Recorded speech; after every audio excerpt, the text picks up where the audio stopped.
코로나19로 인하여서 전 세계가 하나의 관심거리로 함께 모이게 되었고 묶이게 되었죠. 전 세계가 이렇게 한 가지의 일로 인하여서 전 세계 관심거리가 대부분 거기에 집중되고 그것으로 인하여서 나라, 민족 서로 다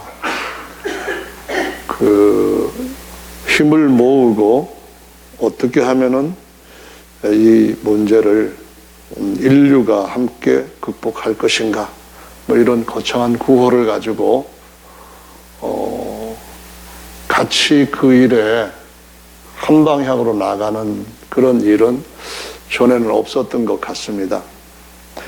그래서 코로나 하면은 사느냐 죽느냐, 죽음과 생명의 문제로 곧바로 직결되고, 또 세계적인 대유행, 흔히 팬데믹이라고 하는 이걸 통하여서 전 세계가 공동으로 대처하면서 개인정보라든가 방역정보 같은 것도 이제는 나라가 같이 나누고 있습니다. 코로나 바이러스의 변이된 것들이 어디에서 또 어느 나라에서 또 나타났다, 이런 것까지도 다 이제는 실시간으로 온 세계가 같이 나누고 있다 보니까 이것이 코로나 이전 시대와 코로나 이후 시대로 마치 기원을 추후, 주전 이렇게 나눈 것 같은 그러한 양상으로까지 전 세계적인 큰 이슈로 떠오르게 되었죠. 그래서 코로나 이후 시대에 사람들은 어떻게 변화를 갖고 살아갈 것인가. 그래서 뭐 비포 코로나 아니면은 애프터 코로나 뭐 이런 식으로 해가지고 포스트 코로나 시대는 이럴 것이다 해서 전문가들이 각자 어쩐 지금까지 경험해 보지 못했던 새로운 환경에 대해서 그 상황을 어떻게 대처해야 될 것인가에 대해서 의견들을 내놓고 모으고 하는 것을 볼 수가 있습니다.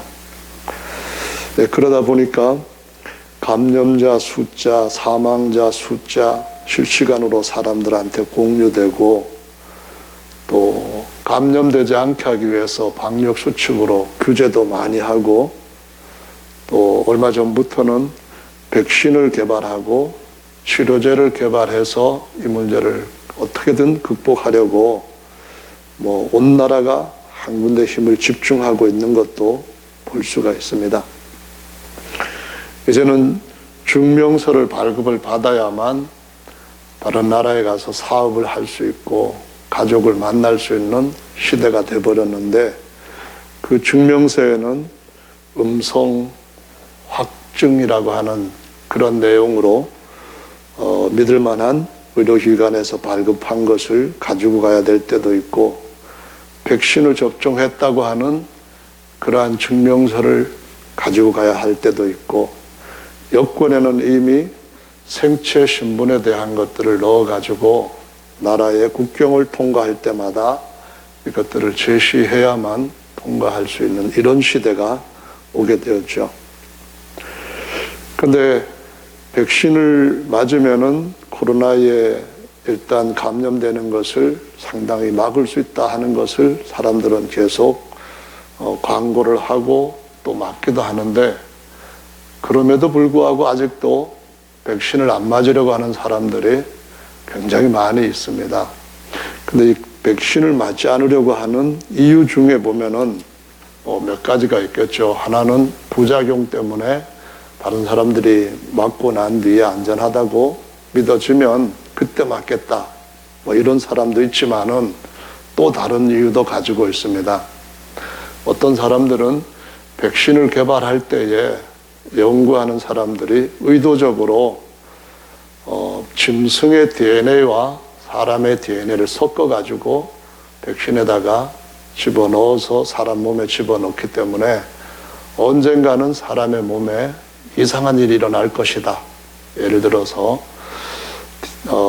DNA를 조작한 뭐 옥수수라든가 다른 생물 같은 그런 것에서 일어날 수 있는 이상한 부작용이 사람한테도 얼마든지 일어날 수 있다. 이것이 우리 세대 아니면은 다음 세대라도 일어날 수 있다.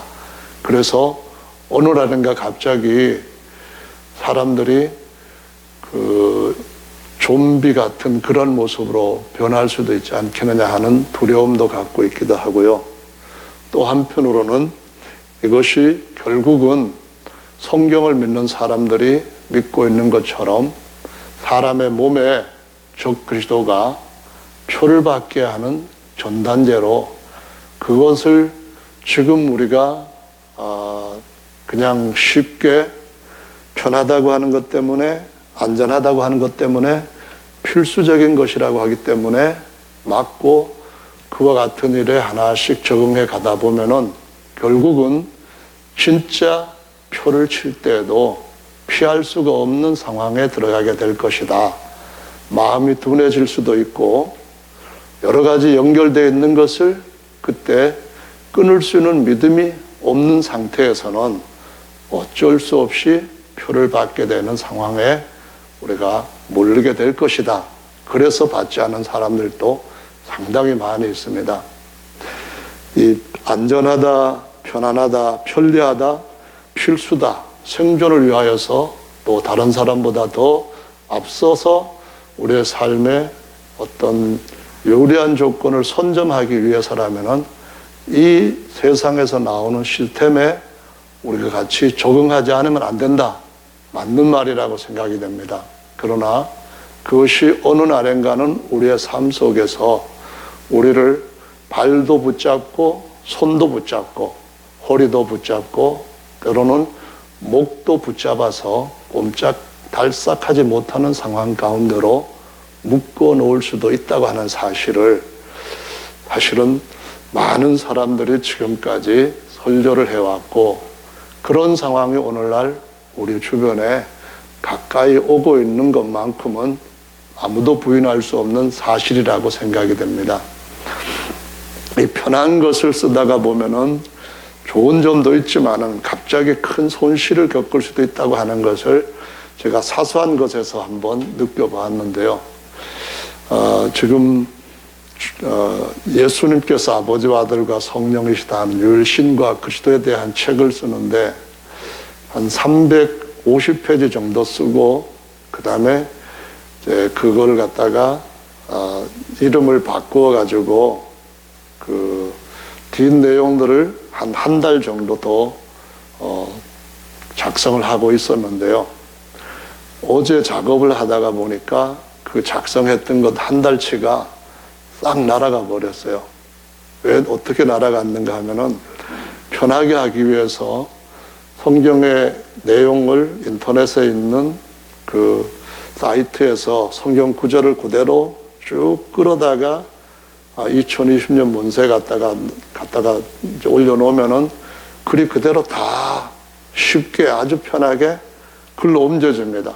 아주 편해가지고 그렇게 작업을 했는데 가끔 가다가 노트북이 깜빡하면서 제정신을 잃을 때가 있어요. 제정신을 잃을 때에 그렇게 하는 작업이 아닌 이전에 그것을 그냥 그대로 카피를 해가지고 여기에 붙이게 했을 때는 깜빡했어도 다시 깨어나가지고 작업하던 것을 저장하시겠습니까? 하는 그러한 그 문구와 함께 저장이 안 된 저장을 기다리는 그 작업한 내용이 그냥 있는데 이렇게 한 작업은 지금까지 경험해보지 못한 새로운 경험으로 싹 날아가 버리는 거예요. 그래서 그래도 그나마 그 전에 한 350페이지는 따로 그 문서를 만들어 놨기 때문에 거기서부터 다시 하면 되는데 어쨌든 명절에도 쉬지도 않고 교회 나와가지고 열심히 해서 2월달 안에 일단 초고는 마치겠다 했던 것에 전체 양의 한 4분의 1 아니면 5분의 1 정도가 싹 날아가 버린 걸 보면서 편하다고 조심하지 않으면은 그 모든 것들을 다 잃어버릴 수 있다 하는 생각을 갖게 되었어요. 그래서 지금은 다른 데다가 두 군데다 저장을 해놓고 있습니다. 원드라이브에도 저장도 하고 다른 또 UBS에도 저장을 하고 이렇게 해가지고 그게 날아가더라도 다시 거기서 불러오면 되니까 안전할 수가 있고, 이제는 그렇게 끌어다가 하는 작업은 안 하기로 했습니다. 왜냐하면은 또 날아갈 수도 있고 하니까 그것을 방법을 바꾸기로 했는데요. 우리의 삶 속에서 어떤 것들은 우리 문명의 이기가 정말 이익을 많이 가져다 줍니다. 편함으로 정확도와 또는 편리함과 그리고 할 수 있는 효율성, 모든 것에서 굉장히 우리한테 도움을 주는 것들이 많습니다.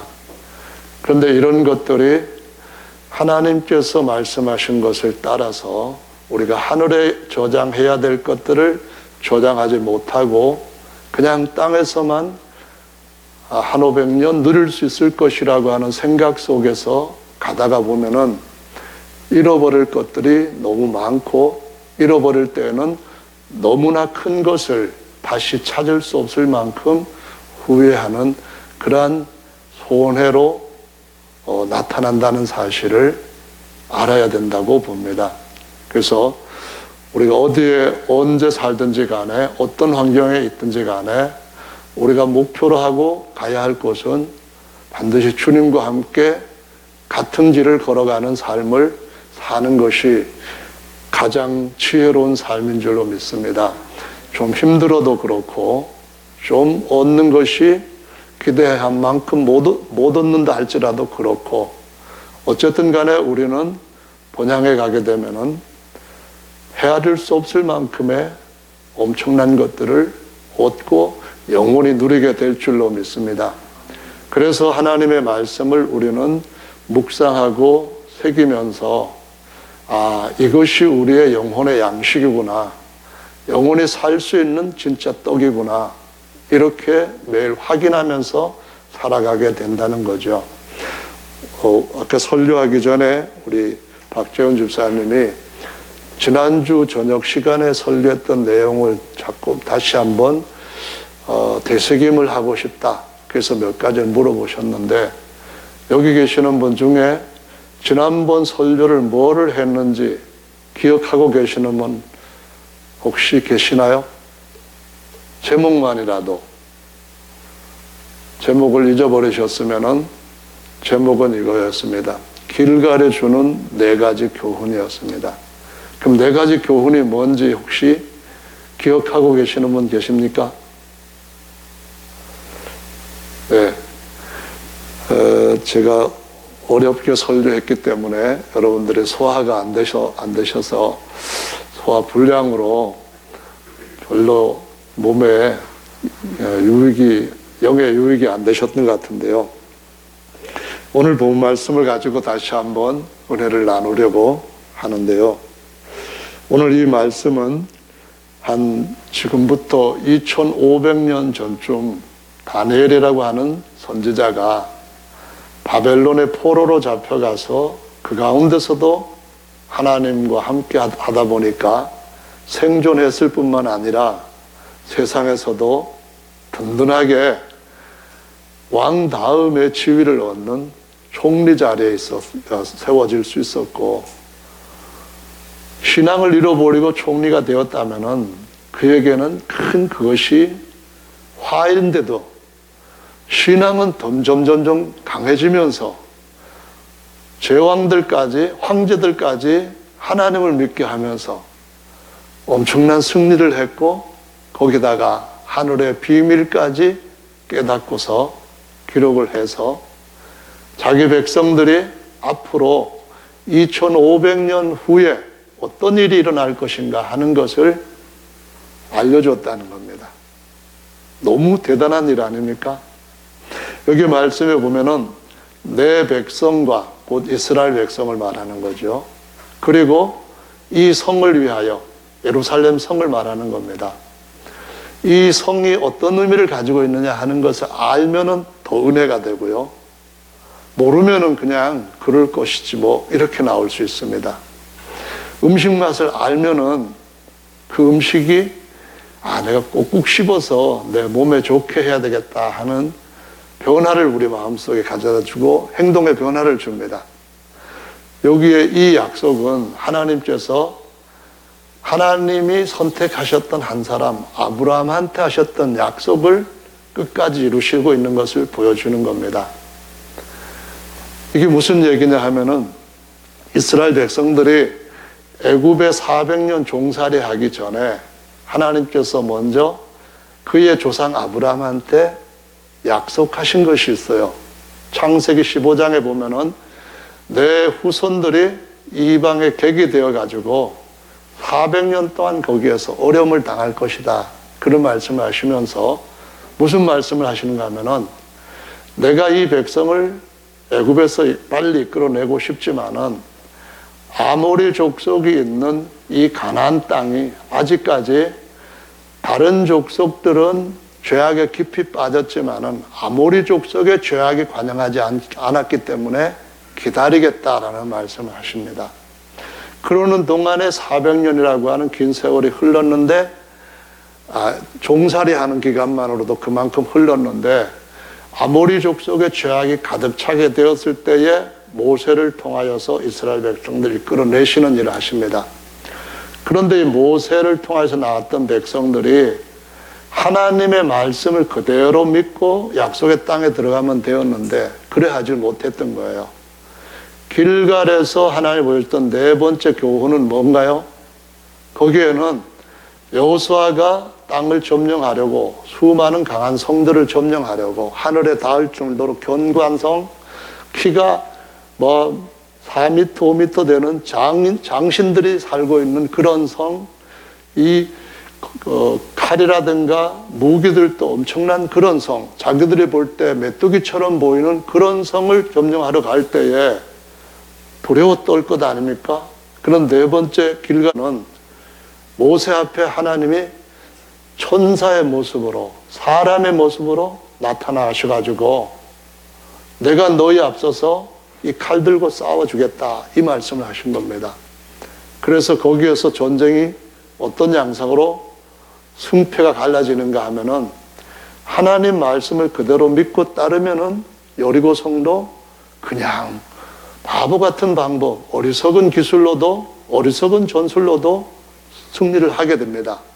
그러나 아이성같이 조그만 성도 점령하지 못하고 사람들이 칼에 맞아 죽고 창에 찔려 죽고 도망을 치고 결국은 그렇게 약한 성도 점령하지 못하면은 나머지 더 큰 성들은 점령은 고사하고 자기 머리를 사자 아가리에다 집어넣는 꼴이 돼버리게 된 거죠.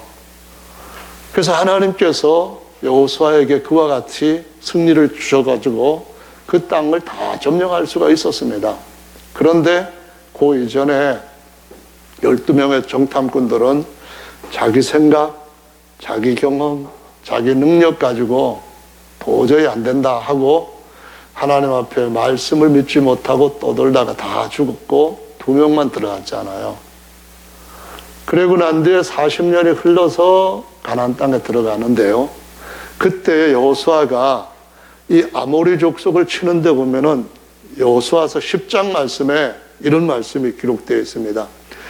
아모리 족속의 5왕, 예루살렘 왕과 헤브론 왕과 아르못 왕과 라기스 왕, 에글론 왕이 연합해 가지고 여호수아 군대 앞에 접전을 하러 나온 겁니다. 그런데 하나님이 아모리 족속 기다려주셨던 그분이 이제는 아모리 족속까지 점령을 하기 위해서 여호수아와 어떻게 싸우는가 하면은 여호수아의 군대에 칼에 맞아 죽은 것보다도 하나님께서 하늘에서 우박을 내리시고 온갖 그냥 그 산전뿐만 아니라 공중전까지 동원하셔가지고 이기는데 여기에다가 조명탄까지 터뜨린 것을 볼 수가 있습니다. 무슨 조명탄이죠? 태양을 보고 여호수아가 하나님의 말씀으로 믿고 하나님의 이름으로 하늘을 향하여서 외칩니다. 태양아, 너는 거기 머물러라. 중천에 머물고 달도 그리할지어다 했더니만 거의 하루 동안 태양이 지지 않고 전쟁을 완전히 이길 때까지 태양이 중천에 떠 있었다고 말씀합니다. 여러분 믿으십니까? 이게 뭐냐 하면은 하나님이 아브라함과 이삭, 야곱한테 약속하신 것을 세월이 흘러도 지키신다는 겁니다. 이 약속은 지금으로부터 얼마 후에 우리가 이 땅에 더 이상 존재하지 않고 들림받고 올라갔을 때, 그때에도 이스라엘 백성들이 예수를 못 믿고 있다가 우리 올라가는 것 보고 돌아오게 될 것이 약속이 되어 있는 거예요. 그 약속이 뭐냐 하면은 내 백성, 내 예루살렘 성을 위하여서 내 종, 내 친구 아브라함한테 한 약속을 이루겠다 하는 것입니다. 하나님께서 수천 년 동안에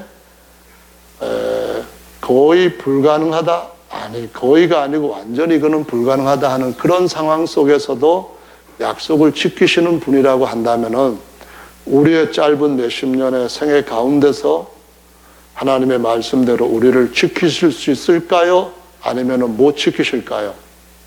저는 이걸 보면은 확실히 하나님은 지키시는 분이라고 믿습니다. 하나님께서 하늘의 태양을 멈추게 하기도 하시고, 하나님께서 태양을 뒤로 물러가게 하셔서 병을 낫게도 하시는 그런 징조들로 그 백성을 위하여서 일하시고 싸우시는 분이라는 것을 증거해 보이셨는데도 불구하고 세상에 있다가 없어질 그런 징조들로, 그런 현상들로 우리 속에 믿을 근거를 삼고 살아간다고 한다면은 절대로 모든 것 위에 하나님의 나라, 하나님의 후사로서 세워지는 그런 자리에는 설 수가 없을 수밖에 없다는 것을 우리 모두가 기억해야만 되겠습니다.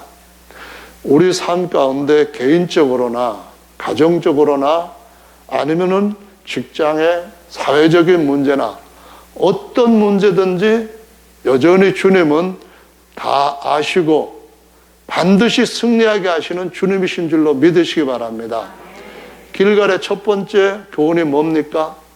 이스라엘 백성들이 홍해에서 나올 때는 물이 양쪽으로 갈라져 가지고 마른 땅을 걸어서 애굽에서부터 완전 탈출을 했습니다.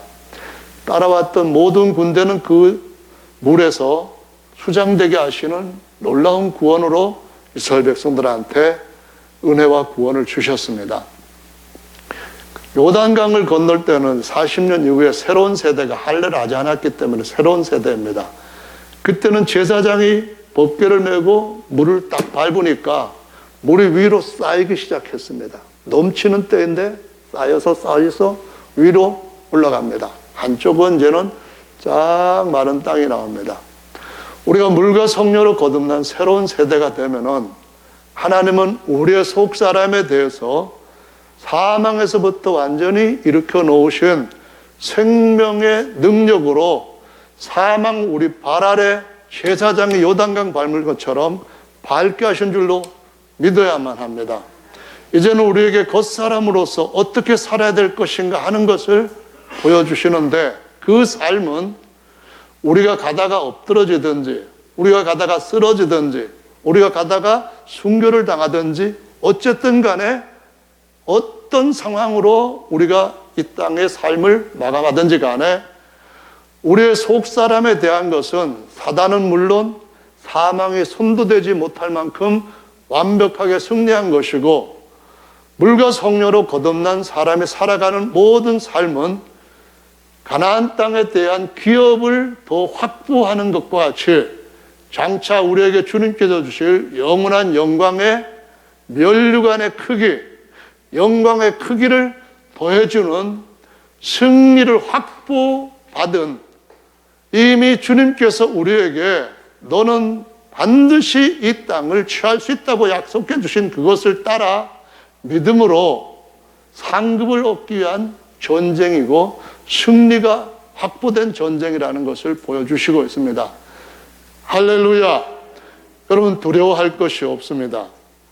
사도들도 언젠가는 떠나갔습니다.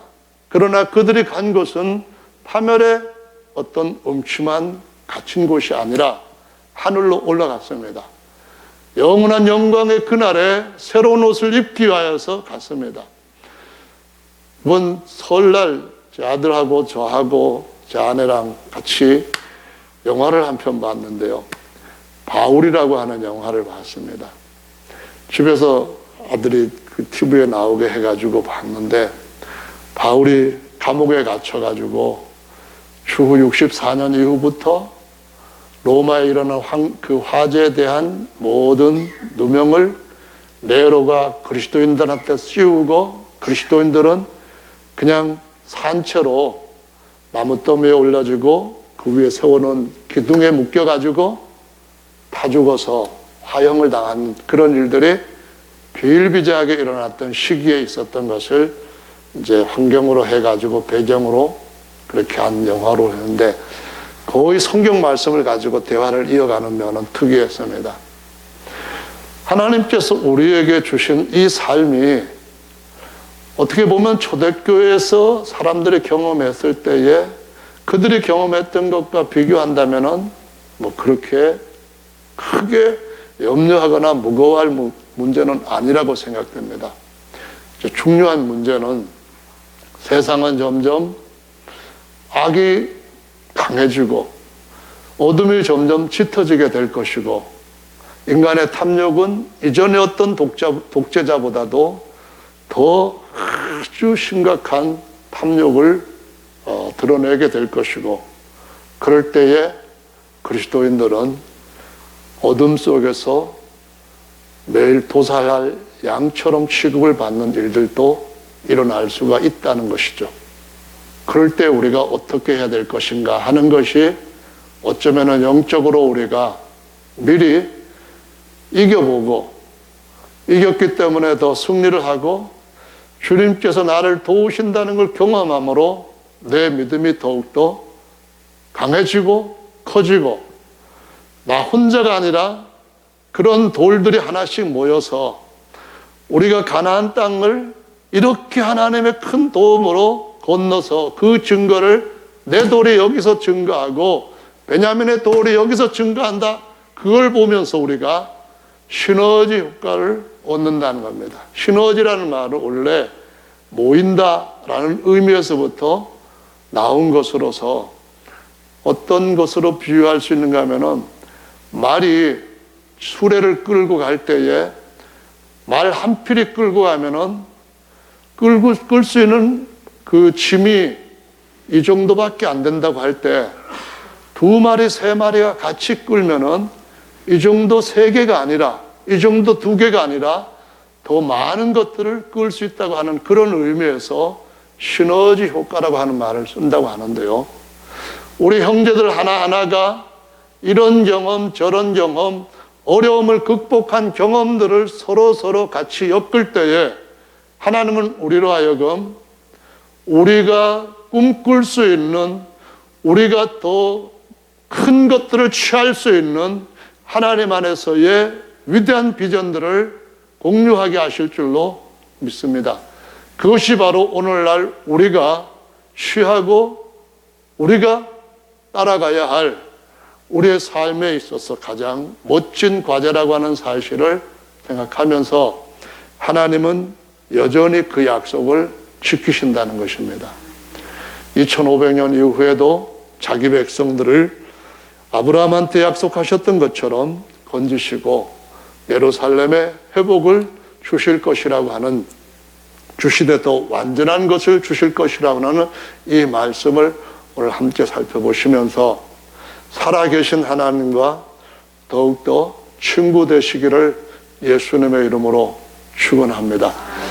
예수 그리스도 안에서 없어지지 아니하고 참 값진 것들을 더욱더 온전하게 취하실 수 있게 되기를 예수님의 이름으로 축원합니다. 이 다니엘서에 기록된 말씀들은 다른 성경에도 여러 번 나타나고 있습니다. 그만큼 이 말씀은 반드시 이루어질 수밖에 없는, 하나님께서 미리 보시고 알려주신 확실한 정보라는 말씀이죠. 복음서를 예로 들자면은 마태복음 24장에서 이 장래에 일어날 사건에 대해서 상세하게 기록한 말씀을 보실 수가 있고, 마가복음에서는 13장, 누가복음에서는 17장, 또 21장에서 이 말씀을 하고 있는 것을 보실 수가 있습니다. 여러분들한테 이 말씀들을 하나씩 이 시간에 말씀을 드리는 것은 워낙 이 말씀이 자세하게 정확하게 여러 번 말씀되었기 때문에 설명하려면 시간이 많이 필요해요. 그래서 여러분들이 마지막 때를 어떻게 준비할 것인가, 이 부분에 대해서 답을 얻으시려고 한다면 여기에 대한 말씀을 묵상하시면 여러분은 승리하실 수가 있다는 것입니다. 여기서 정보를 얻으시고, 이 말씀이 여기까지 이루어졌으니까 아직까지 이루어지지 않은 부분도 이루어질 것이다, 확신을 갖게 될 줄로 믿습니다. 다니엘서 2장에 나와 있는 하나님이 다니엘에게 꿈을 해석하게 해준 사건을 한번 생각해 보십시오. 바벨론 왕 느부갓네살이 밤에 꿈을 꿨는데 무슨 꿈을 꿨는지, 꿈을 안다 할지라도 그 내용이 어떤 의미를 가지고 있는지를 몰랐습니다. 하나님이 다니엘에게 남이 꾼 꿈을, 이런 꿈을 꿨다고 알려주셨습니다. 느부갓네살이 꿈꾼 것을 아무도 몰랐을 때, 아무도 찾지 못했을 때 다니엘이 왕이여 이 꿈을 꾸셨나이다. 맞다. 그 꿈이 어떻게 된 거냐 물었더니 머리는 바빌론 제국의 왕이십니다. 그 다음에 메데페르샤가 일어나고, 그 다음에 헬라가 일어나고, 그 다음에 그 밑에 다시 로마가 일어날 것입니다. 그러고 난 뒤에 마지막에 10뿔이 나올 겁니다. 10발가락이 등장하는 것 같이 나옵니다. 이거 설명을 했을 때 그 왕이 탐복을 하고 다니엘을 높여주고 그대로 역사에 나타난 것을 볼 수가 있는데요. 다니엘서에 나와 있는 부분에서부터 오늘날까지 본다면은 그림을 그릴 때 머리에서부터 여기 더 내려가서 종아리, 이제 발을 그리는 시기에 살고 있다고 하는 사실을 보여주시고 있습니다. 얼굴 보면은 누군지를 알 수 있는 것처럼 이전에 일어났던 사건들이 역사에서 나타난 것을 여러분들이 아신다면은 마지막 발가락들도 하나님 말씀하신 대로 그려지게 될 줄로 믿으시기를 바랍니다. 그래서 지금은 어떻게 되느냐? 준비해야 될 때입니다. 어떻게 준비해야 되느냐? 선지에 뭐라고 기록되어 있는지를 보시면서 준비하시는 저와 여러분들 되시기를 바랍니다. 이 말씀은 마가복음뿐만 아니라 또 다른 성경, 누가복음, 요한복음 다 이렇게 기록되어 있는데, 그 중에서도 1세기 말에 하나님이 사도 요한한테 가르쳐준 말씀이 예수님이 오실 때가 아주 임박했을 때 어떤 일이 일어날 것인가 아주 정확하고 상세하게 설명을 해주고 있습니다. 그래서 이 말씀은 계시록의 13장, 14장 쭉 이어지고 마지막 22장에 가서도 이 말씀을 마무리를 하는데, 22장 7절 말씀을 제가 읽어보도록 하겠습니다. 제가 여기 있는 내용들은 지금 설명을 할 시간이 안 되니까 다시 말씀드리지만, 집에서 TV 볼 수 있는 시간이라면은 반드시 성경 보시는 그러한 지혜가 있으시기를 바랍니다.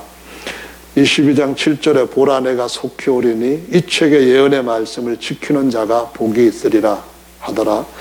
이것들을 보고 들은 자는 나 요한이니 내가 듣고 볼 때에 이 일을 내게 보이던 천사의 발 앞에, 이게 천사란 말은 사자란 말인데 번역이 오역으로 나온 겁니다.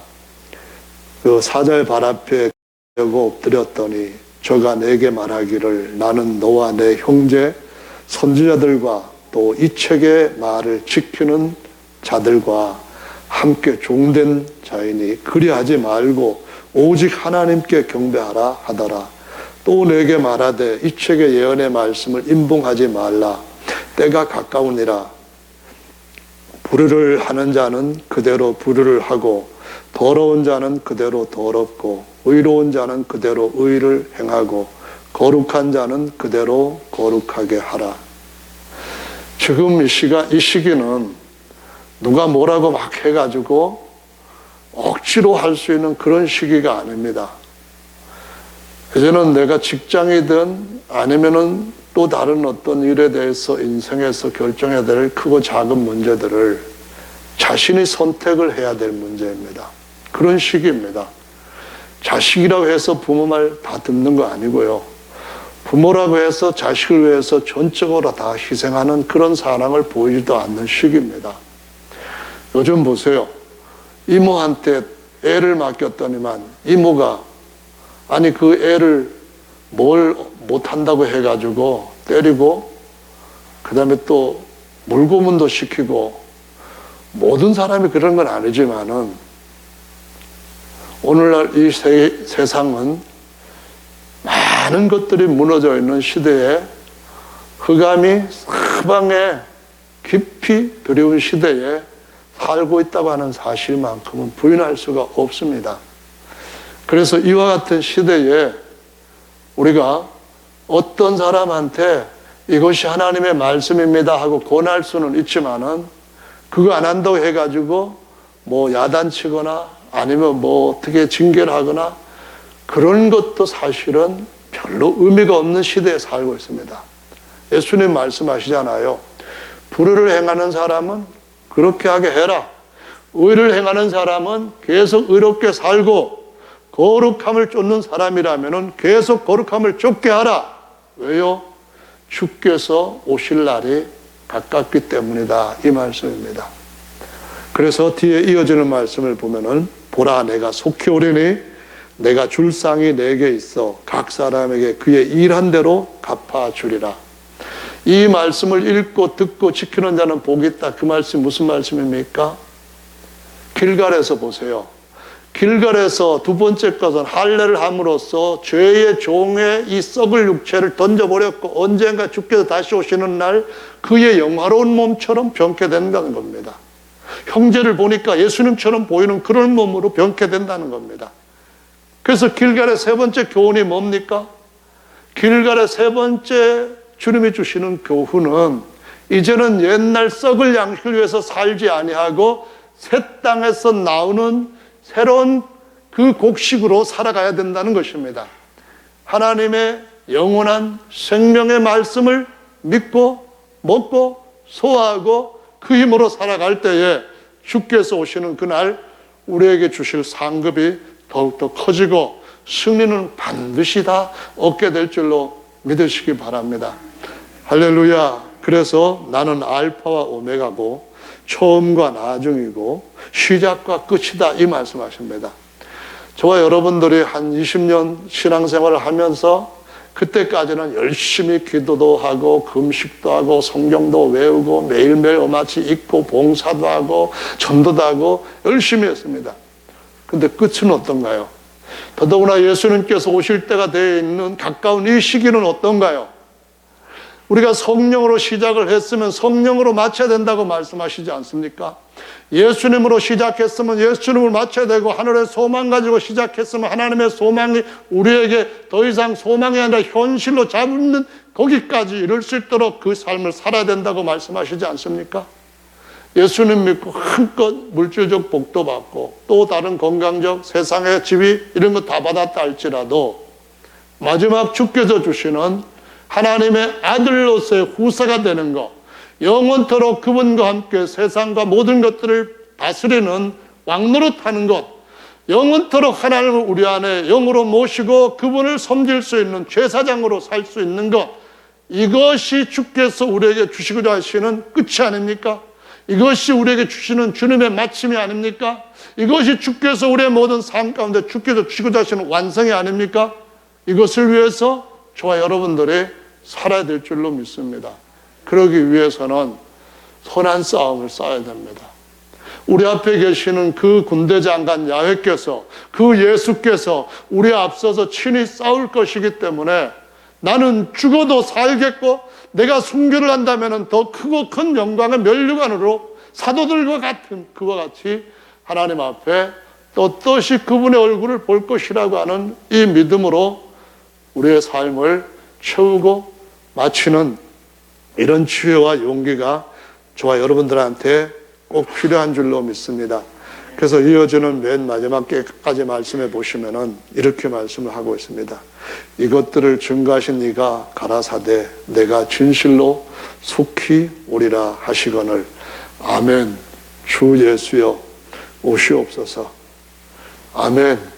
주 예수여 오늘이라도 오시면 좋겠지만 아직까지 저 사람 하나 더 내가 이 땅에 남아있는 동안에 내가 욕먹고 내가 고난당하고 내가 온갖 거짓된 것으로 모함을 받고 심지어는 돌에 맞는다 할지라도 불에서 끌어낼 수 있다면 이렇게 하다가 주님 앞에 돌아갈 수 있는 저와 여러분 되어야 된다는 것이 마태복음 25장 천국 비유에서 신부될 자들이 어떻게 살아야 될 것인가, 주님의 종으로서 살아가야 될 사람들의 달란트를 어디에다 써야 될 것인가, 주님 앞에 우리가 모여서 영원한 우리 안에 들어가기 위해서 주님은 우리에게 양이 되고 양을 섬기는 것이 하나님을 섬기는 것, 예수님을 섬기는 것이라고 가르치신 이것을 우리가 어떻게 실생활 가운데서 주님이 주시는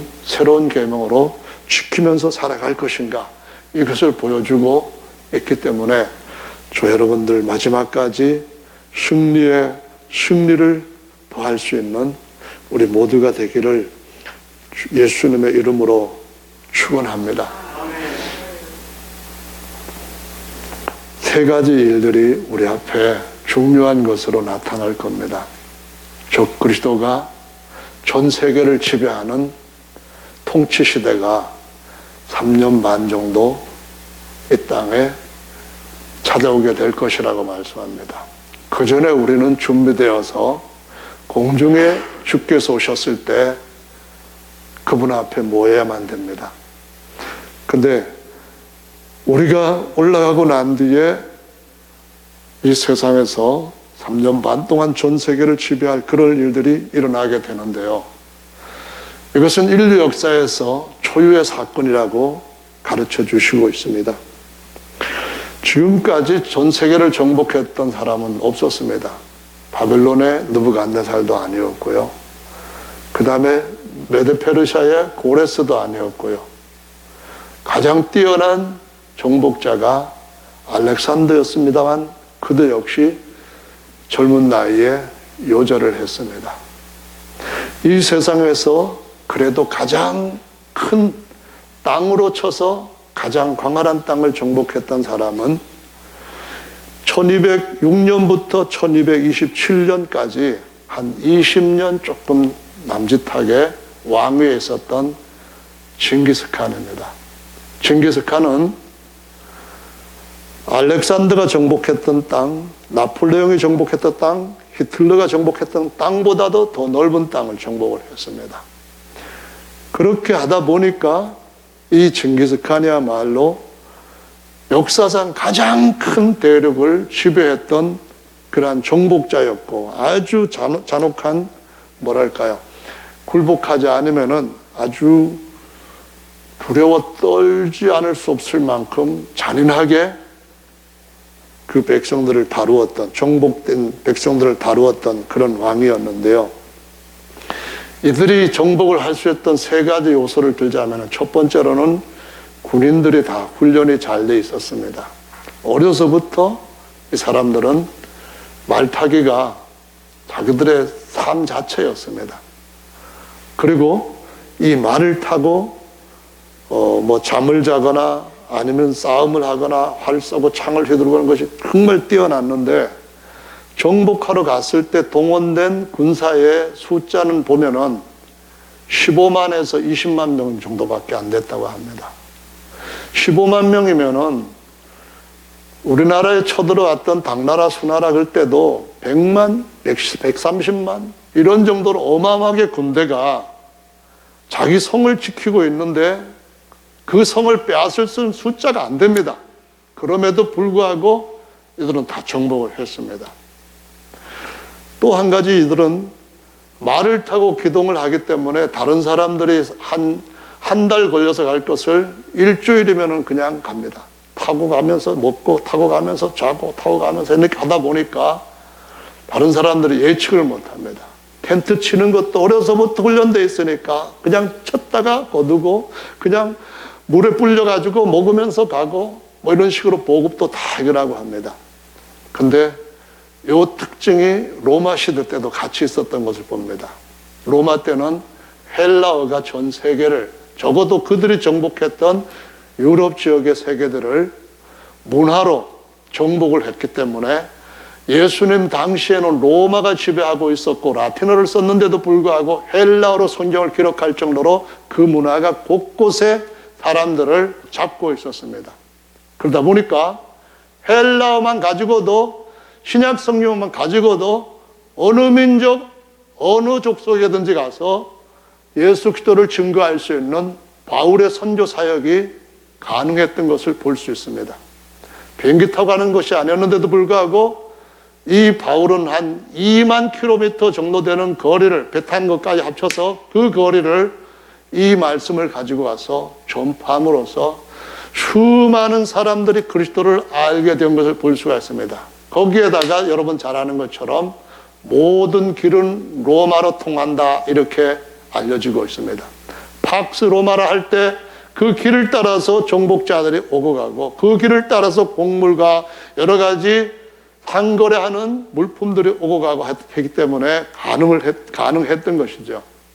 오늘날 가능한 것이 바로 이것보다 더 뛰어난 세계는 하나로 되는 길들이 열려져 있습니다. 이제는 하늘에 있는 위성을 통하여서, 인터넷을 통하여서, 모든 사람들 손에 있는 핸드폰을 통하여서 온 세계를 지배할 수 있는 여건들이 만들어졌습니다. 이 말씀을 드리는 더 중요한 이유는 어디에 있는가 하면은, 이제 우리가 복음화하는 것도 징기스칸이 20년 동안 광대한 땅을 정복했던 것처럼 저와 여러분들도 더 완전한 말씀의 검을 가지고 사람들을 수술하고 살리는 그 일에 우리 앞에 놓여져 있는 여러 가지 망과 여러 가지 뚫려 있는 대로를 통하여서 예수 그리스도와 그 나라에 대한 것들을 전달하는 일을 할 수 있도록 주님이 이와 같은 우리 앞에 환경을 만들어 주셨다는 것을 기억하시고, 코로나 사태 이후에 대면으로 한 것들이 비대면으로 되고 이제는 모든 것들이 기기를 통하여서 접촉이 되는 것처럼 예수 그리스도를 다른 이들에게 전달할 수 있는 방법에 여러분이 지금 가까이 하고 있는 것들을 사용할 수 있는 지혜가 동원되어야 예수님 오시기 전에 정말 주님께서 우리의 모든 삶을 너는 더 넓은 땅을 그리고 그 땅을 기업으로 받았구나 이렇게 칭찬해 주시는 저 산지를 내게 주시옵소서. 내가 지금 나이가 이전보다 훨씬 많은 85살이라 할지라도 지금 힘은 이전과 다를 바 없으니 저 땅을 주님이 함께 하시면 정복할 수 있겠나이다는 믿음을 가지고 큰 승리를 할 수 있는 저와 여러분들 다 되시기를 예수님의 이름으로 축원합니다. 세상은 점점 성경의 예언대로 이루어져 가고 있습니다. 긴박한 시대입니다. 2014년 5월 달에 삼성은 미국에다 특허를 냈는데 사람들 머릿속에다가 칩을 집어넣는 그 기술을 특허를 신청해 가지고 등록을 했습니다. 2020년 12월에 보면은 뇌에다가 전자칩을 이식을 했더니만 앞을 보지 못하던 원숭이가 눈을 뜨고 이제는 볼 수 있게 되는 이런 일이 일어나고 있습니다. 의학적으로 쓰기 위해서 좋은 이익으로서 등장하고 있지만은 이런 것이 어느 날 사람들의 탐욕의 하나를 망치겠던 것처럼 우리의 삶 속에서 귀한 성경 예언의 역사가 나타나게 될 때가 올 줄로 믿으시기를 바랍니다. 인간 뇌처럼 빅데이터 처리 속도가 59배 향상되었다고 하는 2020년도 12월의 기사가 있습니다.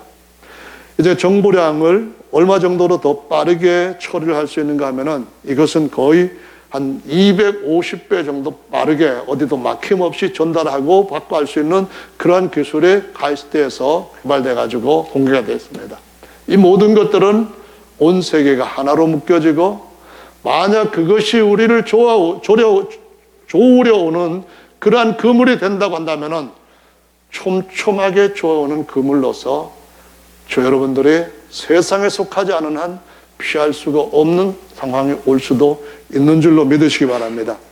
2021년 1월 26일에 보니까 실험쥐에게 코카인이 중독됐는데 여기다가 칩을 집어넣어 가지고, 조그만 칩입니다. 그냥 여기 열고선 넣고서는 그걸 조정을 해 가지고 이제 이 코카인 중독에서부터 완전히 치료가 되는 그런 일이 일어났다고 합니다.